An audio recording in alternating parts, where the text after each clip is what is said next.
All right, everyone, welcome back. Let's get straight into it. I've just done a quick test on this method, and it can get a little bit tricky and a bit messy, but I reckon I'm going to show it to you anyway because it's worth learning and it's one of those skills that you can transfer into loads of different shapes. Okay, so the part I'm working on at the moment is the bridge. You can see here I've just already made a little curve, almost like a little slice of the pie that is matching the general slope of the bridge. We know that that angle is going to be the same more or less the whole way around that shape, okay? So let's just keep that there for the time being. The next thing we're going to want to do is to actually create the circumference of this bridge shape here. Again, big thanks to Nova Bridge Designs for this awesome set of schematics. It's really handy to use a good set of schematics if you're recreating an existing Starship design. It just helps you to get everything in one place so you can accurately create the model in a proper manner. So looking down on top of the saucer section here, we can clearly see the outline of the bridge module. I'm going to use the circle tool, create a 60-sided model, or circle, sorry. As you can see, it's only really the front half of that circle that we need. Now, what I could do is I could just highlight this second part of the circle here and use the scaling tool to stretch it out. And that can give me a rough approximation. If I was to say, for example, just to cut that part out there, I could, if I make that a group so it doesn't stick to it just yet, I could just stretch that down to the back there, fiddle around with it a little bit, and I've got more or less a rough approximation there.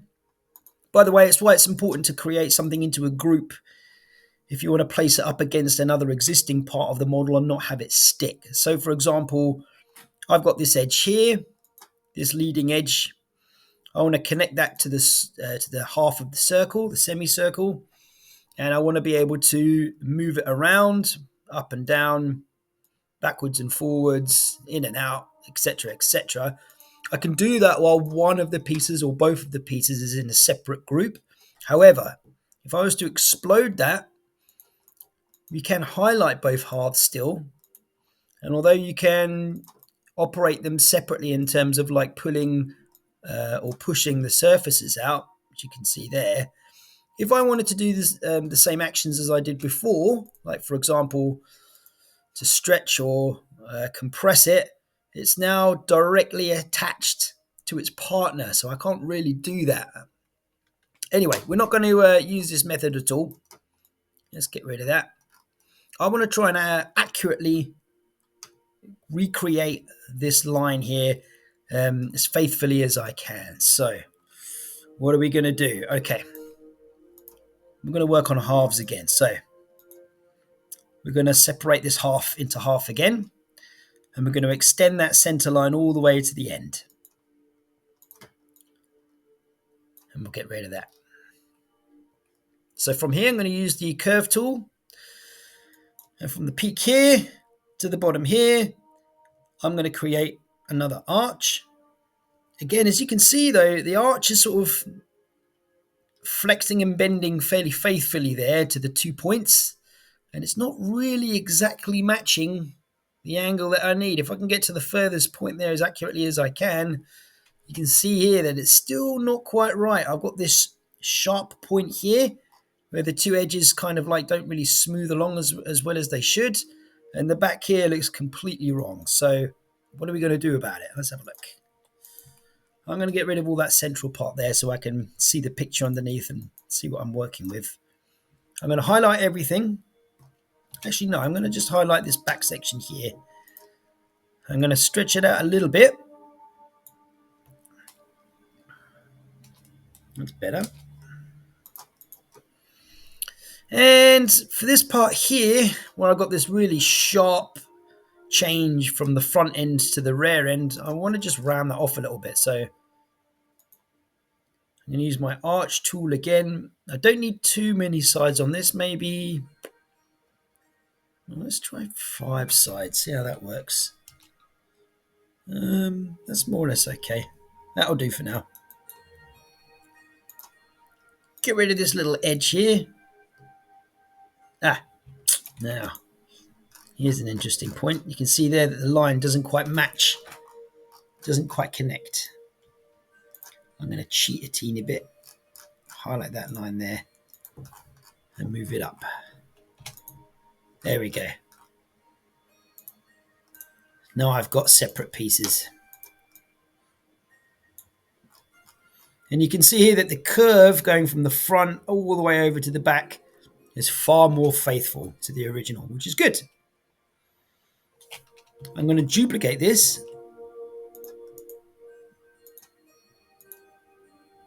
flip it over, and attach it. But you can see here the end is still far too pointy. I don't really want that. I want to do the same thing and round it off. So once again, I'm going to select 2 ends there and get the curve just right. Maybe a few more edges on that one, maybe 10 sides to that one. A little bit better there. Now, if I choose midway along the line, this is an interesting point here. Each segment, each straight line of the curve is separated by this little green dot here. So I've got a green dot that separates, if I just explode this curve, that separates this line, this line, this line, this line, etc., etc. Okay, there's your green dot from that one to that one to that one to that one. The midpoint of a straight line is always a blue dot. So you know if you're exactly halfway in the middle of a straight line when it's a blue dot. If I was to try and do the arch and lead from green dot to green dot and try and get that perfect arch and try and get it to turn pink, it doesn't work. It doesn't like it so much. So I have to choose a point from the midline instead. It works better when it's working from the midpoint of a line or somewhere along the actual straight part of the line rather than the very end of the line, if that makes sense, okay? And you can see there, the curve is a little bit too far back. I might just go a little bit further forward. Match it there, and there's my little pink line. That's close enough. I'm going to go with that. Like I said, I'm trying to educate here rather than get a 100% accurate model. And to be fair, you can tweak it and play around with it as best you can, as long as you understand the principles behind it. So there we go. A little bit awkward to try and create that shape, but it is there. Now I don't need the flat part here. I can get rid of that. I'm going to go back to that little piece of pie that I cut out earlier.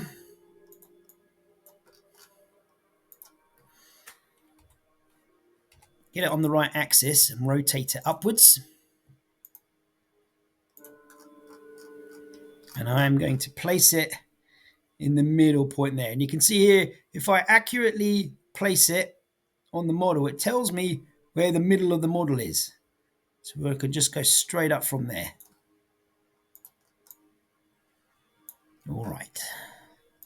From there then, we're going to use the follow me to literally do exactly that.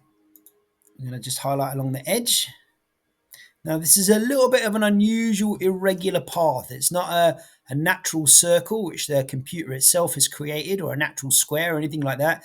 This is a series of arches which I've essentially shaped and put together myself. So the computer has a little bit harder time extruding that and making the proper shape out of it. But we're roughly there. It's not perfect. You can see here where 2 halves of the model overlap. We've got these little unusual flaps here. And there's also a lot of internal geometry which we don't need as well. Like this stuff. We don't need any of that.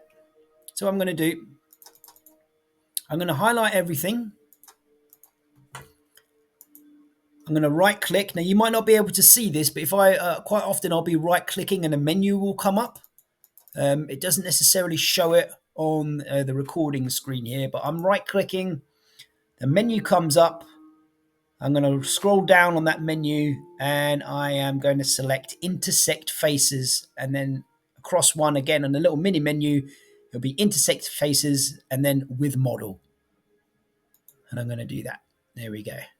Now what that essentially does is it almost like cements both parts of the model into one another, so that then I can start chipping away at the bits I don't need without affecting the rest of the model. So you can see here, I can get rid of these unusual little flaps here without too much of a fuss.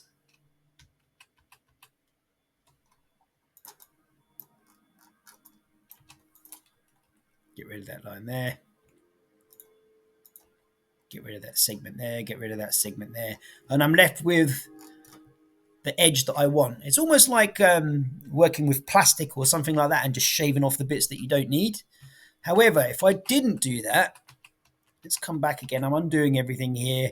Now you can see where the lines have been intersected because the points that intersect with each other go bold.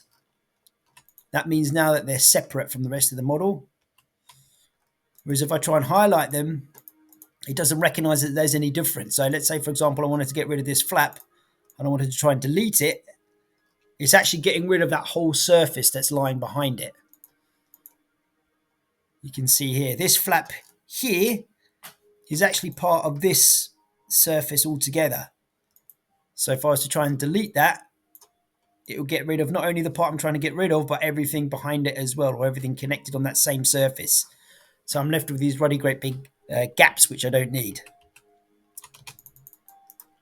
So intersect faces with model again. Lovely. Now, if you use the hidden geometry, you can chip away at surface by surface or line by line if you want to get really specific about it. And sometimes if you are trying to be really neat and chip away at bits and pieces one by one, it's necessary to do so, especially if it's a really complex shape. However, let's go back to where we were, intersect faces. With something like this, if I undo hidden geometry, I can just select everything as one big face and get rid of it, and it's fairly forgiving. There we go.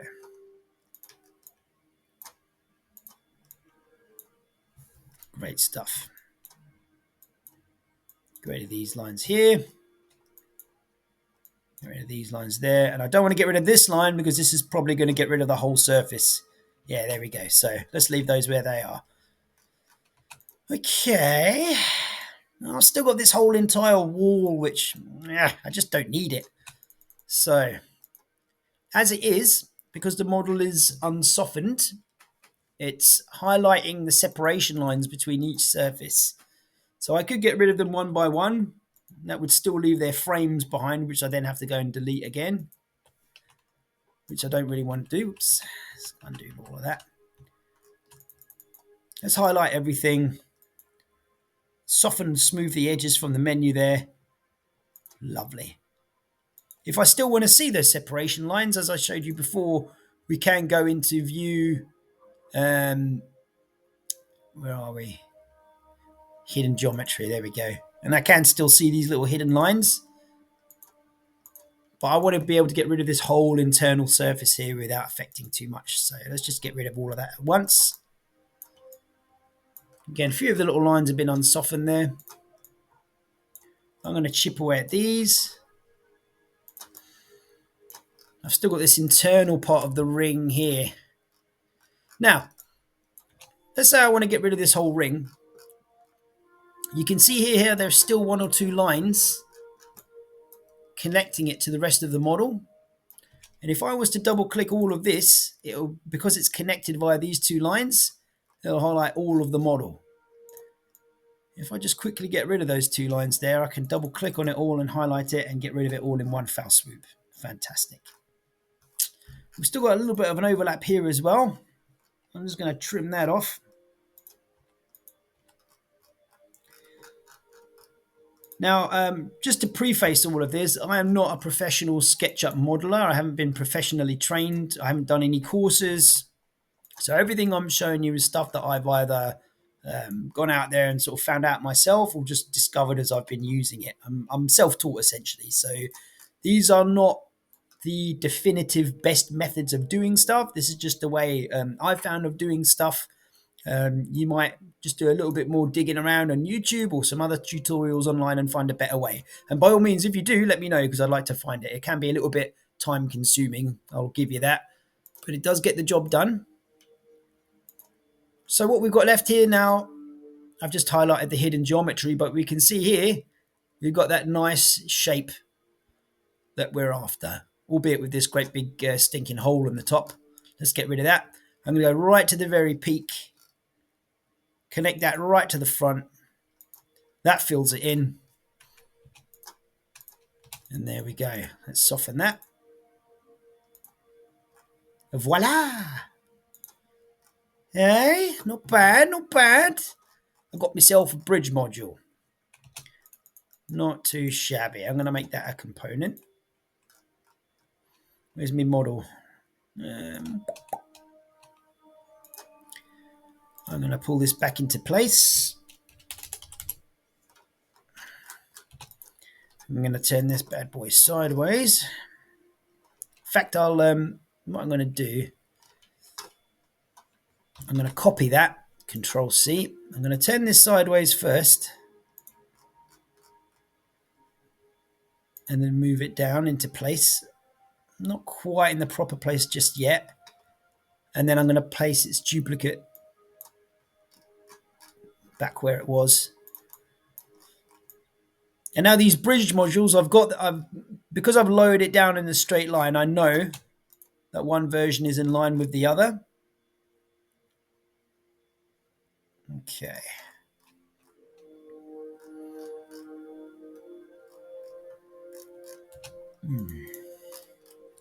So interestingly enough, you can see there is a little bit of a discrepancy there. What shall we do? All right. I am going to move it ever so slightly.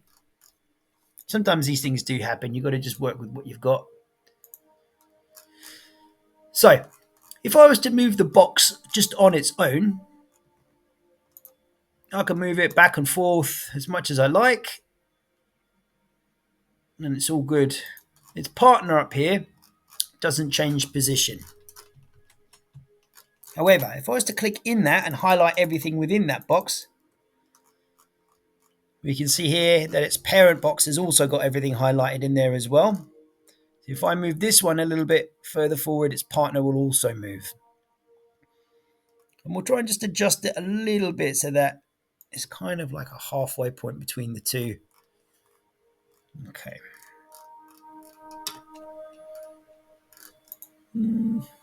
Yeah, I think that'll do there. That's fine. And maybe what else we'll do there is we're going to just use the depth, same as we did with the neck section. So scale, make sure you use the blue scale on there. And I'm just going to make sure that I lower it down until the edge just disappears into the saucer there. Can you see that?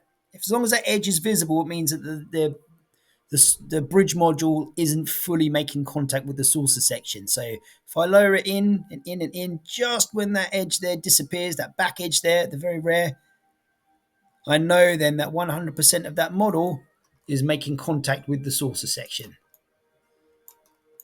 Lovely. Great stuff. All right, here's your bridge.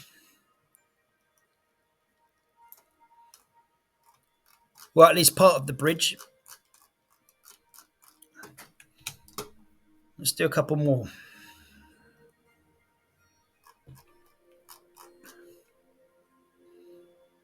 Okay, so I'm going to do, let's go back to the top view, make sure that's all properly aligned. Where are we? Here we go. Let's get our bearings.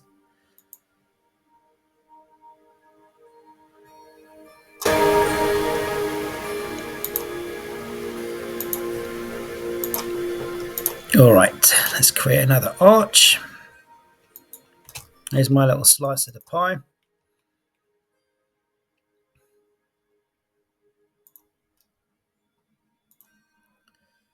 That's roughly the middle of the bridge there.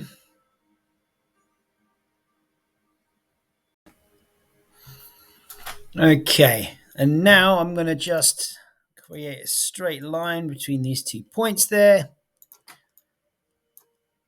All right, simple enough.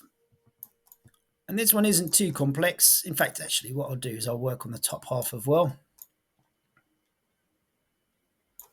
Let's get back to the top. I'm also going to work on this part, so make sure I get the height right. There's a little lip there.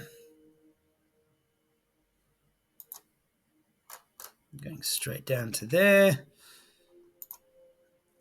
And there is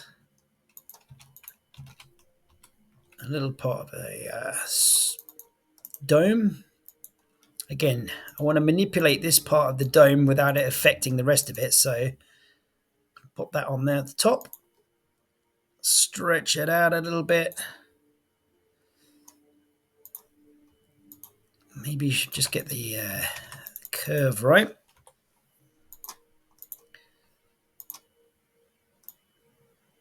Beautiful.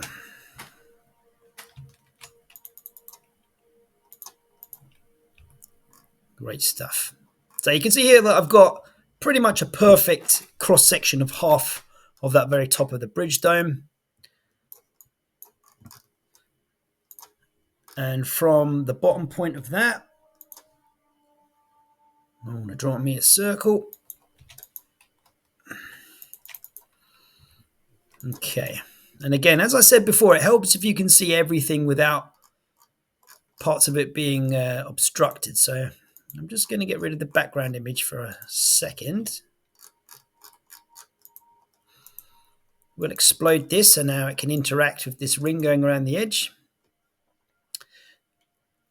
And again, just talking about the separation of points, and I keep repeating myself, but it helps just to sort of ferment these points. If I was to try and extrude this part here, you can see here that it's been separated from the top dome and that little collar part there. So it's not really going to work properly, or it's not going to extrude everything that I want. You see? So by getting rid of those 2 lines there, now that I've got everything I need,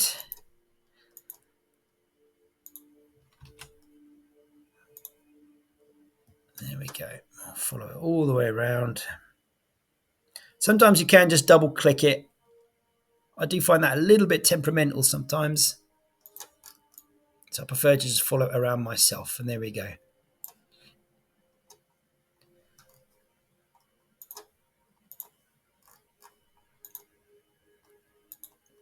Yay! Lovely. Here's my bridge dome. And again, I just want to make sure that turn that into a component.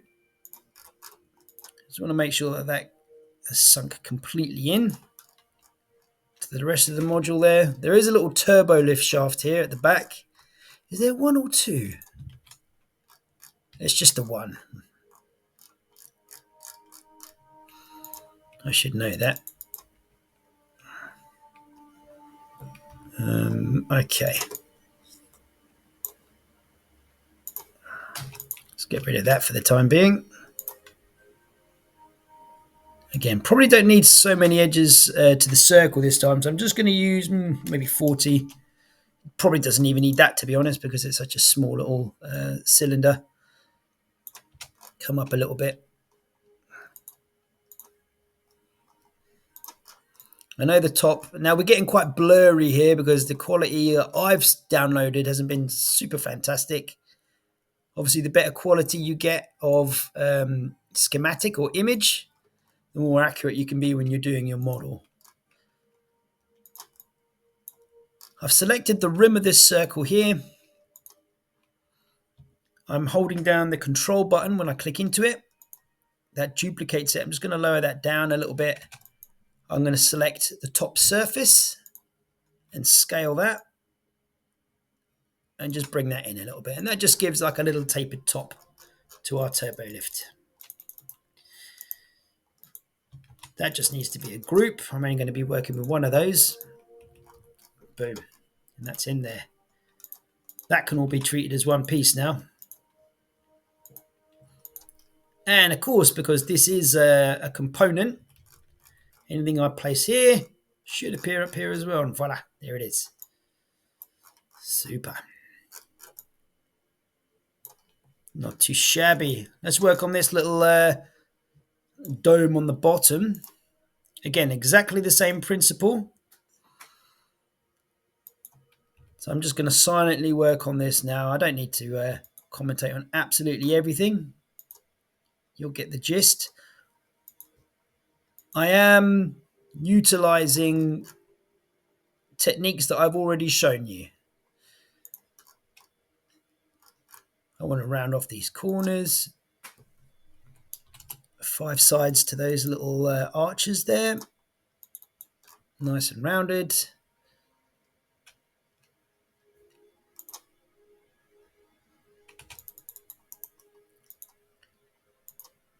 I've made that a group, so anything else I do isn't going to stick to it.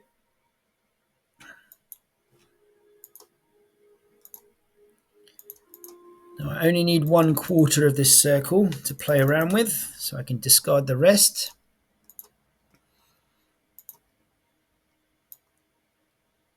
And as I've mentioned, I can play around with this part of it, resize it, reshape it, reposition it without it affecting whatever's inside this box here, because I've separated it into a group. We're just going to maybe just use a little bit more, another little circle here just to create that little nubbin. Oops.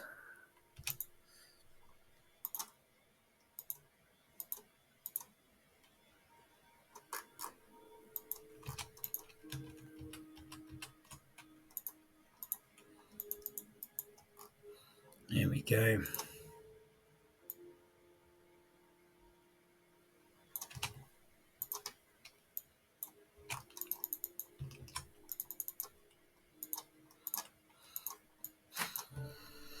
So really, with a lot of these shapes and parts of the ship that we're creating, it is a lot of the same techniques, just on different parts.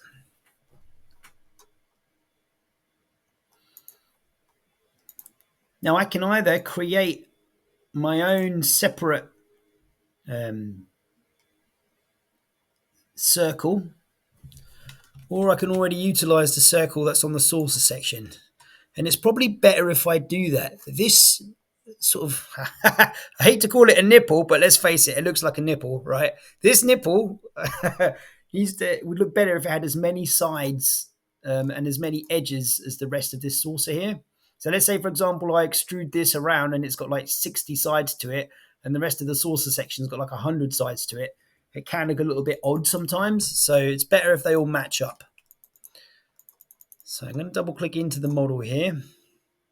I'm going to draw a straight line across, and then that gives me the middle point there.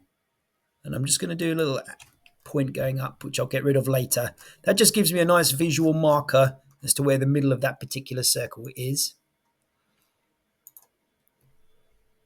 Now you can see my nubbin wasn't quite on it there. So here's a bit strange sometimes. You'll work off a model as best you can, and it doesn't quite line up. So you just have to work with what you've got.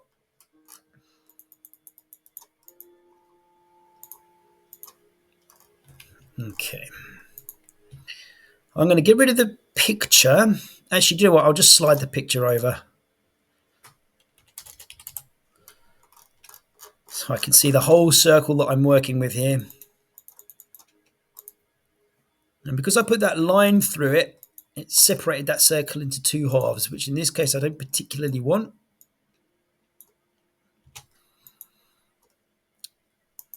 So there's a couple of ways of working here. I can explode this part and use the existing circle here. Oops, I'll use the follow me part. And because there's a little gap there, it's not quite liking it. Do you see, if I mentioned earlier, when you create a circle, you want the rim of that circle to be quite close to the piece that you're trying to exclude around? Yeah, it doesn't like it. So what we'll do, We'll just use the offset button here. Point to the rim, and that creates like a duplicate of the circle. So the same number of edges and shapes and everything like that. And you can just rescale that up or down. So I am going to just go fairly close to the edge, maybe just beyond it.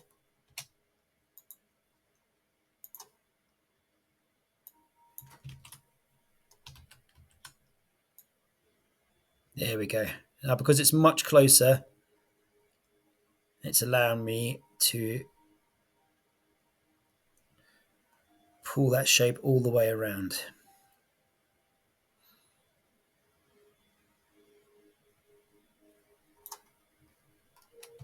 Lovely. And you can see here now that the edge of this little nubbin thing all match the edges, face for face, edge for edge, of the rest of the saucer section. Now this is connected to the rest of the model. I'm going to cut that little connecting surface there, make that a component, and then paste that missing or that connecting surface back into place. So that connecting surface is still connected to the rest of the saucer section, but my little nubbin here is separate, and I can soften that. We'll do anything I want to it, basically. All right. Well, that looks all right, hey? Not too bad at all. Okay. Once again, same principle for the navigational deflector. In fact, I'll just work off here. So again, just half is what we need. There's a little straight edge there. There's another little straight edge here. I'm going to try and get the edge to match that. Maybe a few more edges might be nicer on that. Maybe 10. Beautiful. Let's do the central column as well.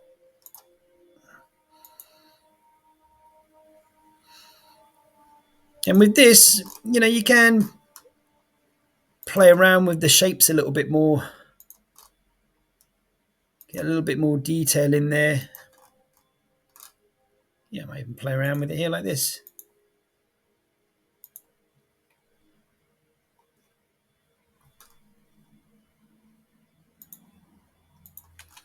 Lovely.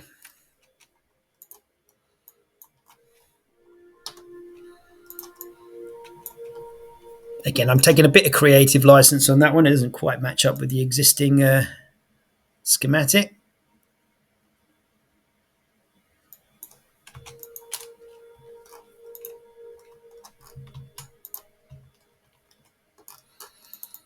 All right, let's see if this works.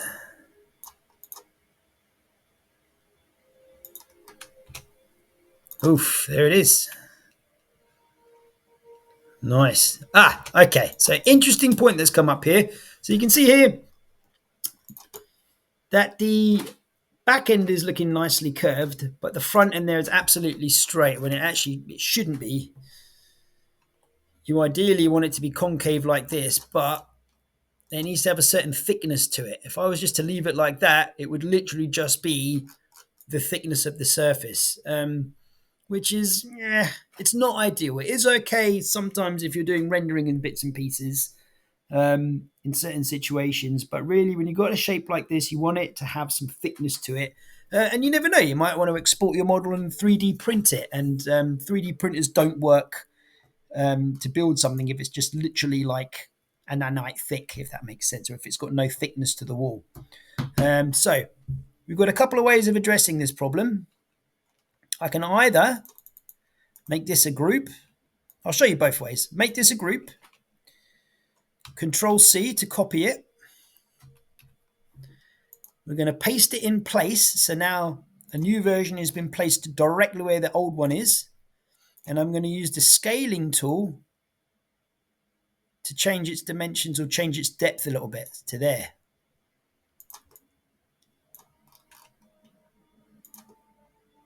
I'll just pull it so that so that it matches.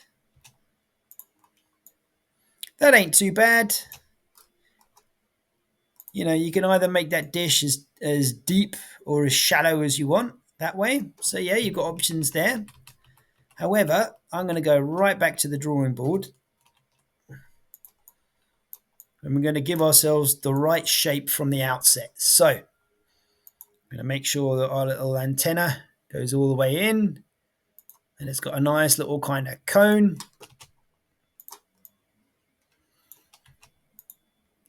All right.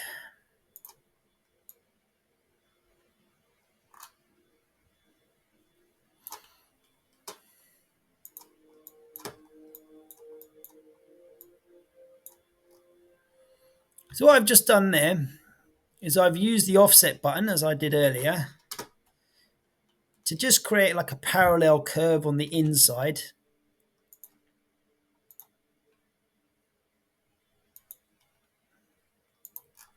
We're just going to complete these edges ourselves. I might not want this dish to be absolutely one thickness all the way around. It'd be nice if it could kind of get a little bit thicker. There we go. Yeah, let's work with that.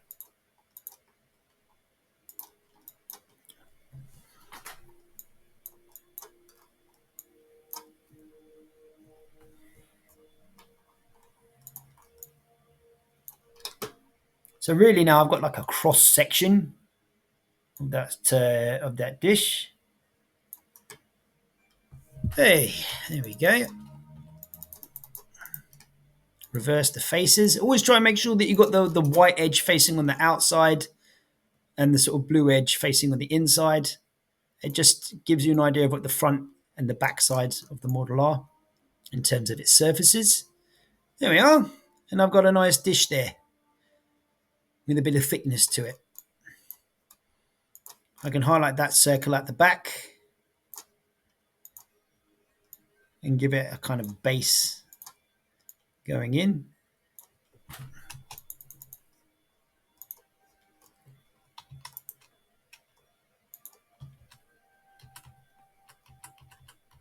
Right. Now I deleted my background model, my background schematics earlier, so I'm just going to undo everything to make sure I get my schematics back and then paste my completed model back in place. And we're going to slide that along by, I think it was 100 on the red axis.